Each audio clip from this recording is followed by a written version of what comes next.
مصنوعات کے بائیکاٹ کے حوالے سے آج لوگ یہ کہتے ہیں اس سے کیا فرق پڑتا ہے؟ پہلی بات یہ، فرق نہ بھی پڑے ہم پھر بھی کریں گے۔ مجھے یہ بتائیے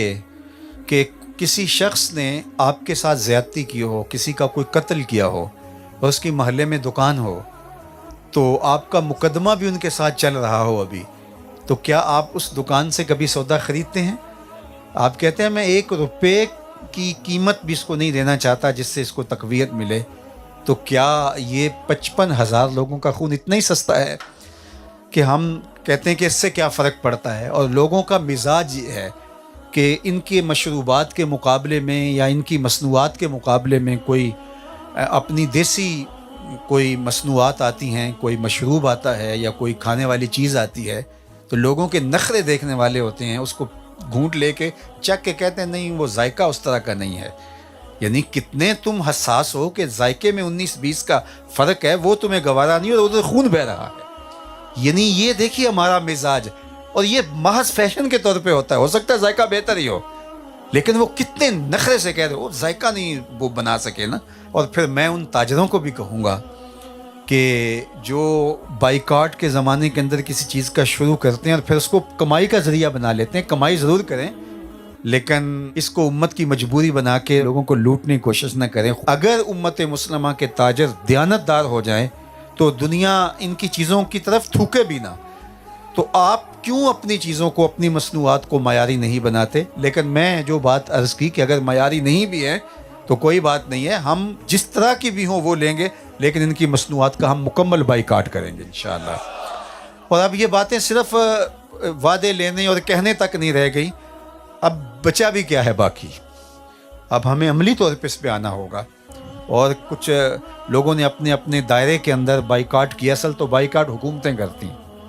اور حکومت کرے تو بائیکاٹ مؤثر ہوتا ہے، لیکن نہیں کر رہی حکومت، ہم اپنے حصے کا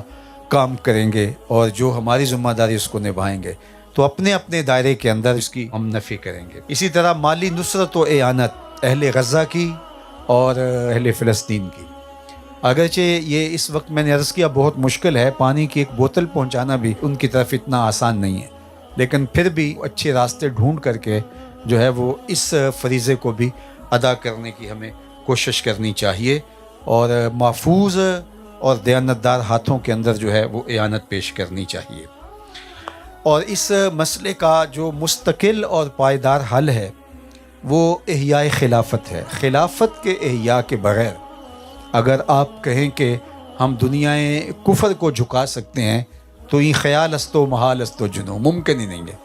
72 فرقوں میں ہمیں جو بانٹا گیا ہے اور 57-58 جغرافیائی ٹکڑوں کے اندر ہمیں تقسیم کیا گیا ہے، تو ہماری وحدت کو توڑنے کے لیے تو کیا گیا ہے۔ اگر ہم نظریاتی طور پہ اور جغرافیائی طور پہ اور سیاسی طور پہ متحد ہوتے تو کس طرح میلی آنکھ سے ہماری طرف کوئی دیکھ سکتا تھا؟ تو یہ جو ٹکڑے کیے گئے ہیں ہمارے اندر اور تشدد و افتراق کے بیج بوئے گئے ہیں، تو ہمیں تقسیم کر کے انہوں نے اپنے مقاصد حاصل کیے ہیں۔ تو اس لیے میں یہ بھی کہوں گا، اور آج کل میں اس پہ بات بھی کر رہا ہوں، کہ مختلف رنگوں کی جمہوریتیں بھی ہم نے دیکھی ہیں اور مختلف طرز کی مارشل لاؤں کا مزہ بھی ہم نے چکھا ہے، صدارتی نظام بھی ہم نے دیکھے ہیں، لیکن ہمارے دکھوں کا مداوع کہیں بھی نہیں ہے، ہمارے درد کا مداوع کہیں ہے تو وہ نظام خلافت میں ہے۔ تو اس کے لیے ہمیں بھرپور سعی کرنی چاہیے، آئے یا نہ آئے، ہمارا اتنا کام ہے کہ ہم اپنا فریضہ ادا کریں۔ امام احمد بن حنبل جب قید میں گئے تھے تو جمعے کی وہ تیاری کرتے اور دروازے تک آتے، اور جو گارڈ تھا وہ انہیں روک دیتا کہ تو آپ تو قید میں، آپ نہیں جا سکتے۔ تو 2-4 مرتبہ ایسا ہوا، ہر جمعۃ المبارک کو وہ تیار ہوتے تھے، تو ایک دن اس گارڈ نے آپ سے کہا کہ آپ کو پتہ ہے کہ دروازہ نہیں کھل سکتا، لیکن آپ ہر جمعے کو غسل کرتے ہیں، کپڑے تبدیل کرتے ہیں، اور اس کے بعد آپ دروازے پہ آتے ہیں، تو پھر میں کہتا ہوں کہ واپس چلے جاؤ، آپ واپس چلے جاتے ہیں۔ تو آپ 1 بار ہوا، 2 بار ہوا، 3 بار ہوا، ہر بار جب ایسے ہوتا ہے تو آپ ایسا کیوں کرتے ہیں؟ تو حضرت امام احمد بن حنبل نے فرمایا کہ میرا کام کوشش کرنا ہے، وہ ساری زندگی کرتا رہوں گا، آگے رکاوٹ جو ہے وہ ایک الگ بات ہے۔ تو ہمیں خلافت کے احیاء کے لیے کام کرنا ہے، جدوجہد کرنی ہے، ذہن سازی کرنی ہے، شعوری بیداری کے لیے ہم نے مہم چلانی ہے۔ آگے کہاں کب خلافت قائم ہوتی ہے وہ اللہ کی مرضی ہے، اور وہ ہوگی۔ خلافت کا قیام یہ اللہ کے رسول کی بشارت ہے، اور اللہ کے محبوب نے قرب قیامت میں وہ خلافت کے قیام کی خوشخبری سنائی ہے، اور وہ ہو کے رہے گی۔ پہاڑ اپنی جگہ سے ہٹ سکتے ہیں، یہ سورج جو ہے وہ بے نور ہو سکتا ہے، حضور کا فرمان پورا ہو کے رہے گا انشاءاللہ۔ اور اس امت کو جو ہے وہ اتحاد کے لیے بھرپور کوشش کرنی چاہیے، اور انشاءاللہ العزیز اللہ تعالیٰ جل شانہ نے اسلام کو غلبہ عطا فرمانا ہے۔ جس طرح میں نے جمعۃ المبارک کے آخر میں وہ روایت آپ کے سامنے رکھی کہ حضور نے ارشاد فرمایا کہ مٹی اور گارے سے بنا ہوا کوئی گھر اور اون اور چمڑے سے بنا ہوا کوئی خیمہ ایسا نہیں بچے گا جہاں کلمۃ الاسلام داخل نہیں ہوگا۔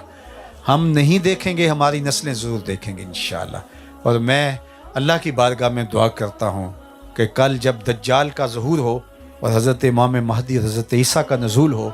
تو اللہ ہماری نسلوں کو حضرت امام مہدی کے عساکر میں شامل فرمائے،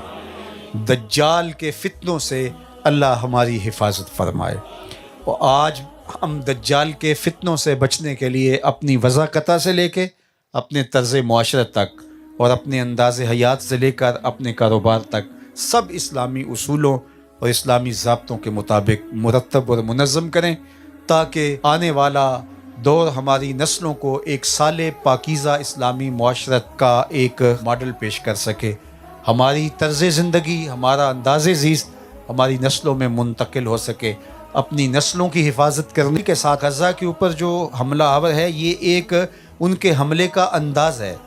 ورنہ ہمارے گھروں کے اندر یہودیت گھس چکی ہے، اور بے حیائی، اباحیت اور تفرق اور کیا کچھ ہے جو وہ چاہتے ہیں انہوں نے وہ کر دیا ہوا ہے۔ آج ہماری نسل ہمارے بند کمرے کے اندر بھی محفوظ نہیں ہے، اور